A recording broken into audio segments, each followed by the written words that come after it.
Jeff, you're in a risk mitigation business and preservation of capital business Yep. and return of capital to your investors. Walk me through how you think about margin of error. We talked about this last week on how juicy deals need to be in order for it to make sense to even Yeah. continue that conversation. Just walk me through your thinking on margin of error. So generally speaking, I like to see a minimum of 20% for a profit margin. Okay. There's a lot of guys that'll run them on 10%.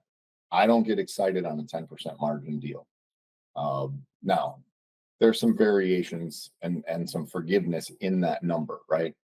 Now, I say I like 20% because I want to know it's a solid deal that even if it gets screwed up, there's so much room that the borrower can recover, finish the thing, and get paid.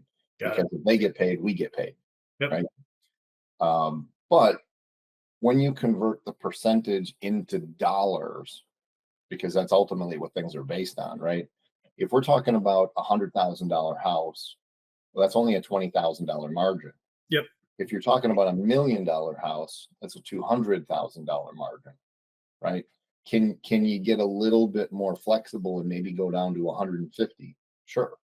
Yep. It's a lot easier to understand the risk tolerances when you start looking at dollars in addition to percentages. Got it.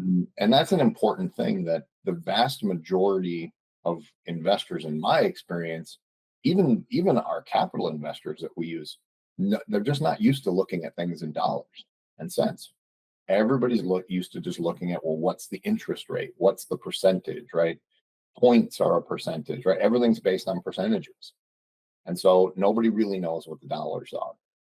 So that's part of our risk analysis, is to actually convert to dollars, look at things from a dollars and cents standpoint, look at what's really at risk, and look at how much safety margin those extra dollars, give us in the deal. It gives us a little bit more flexibility to a point.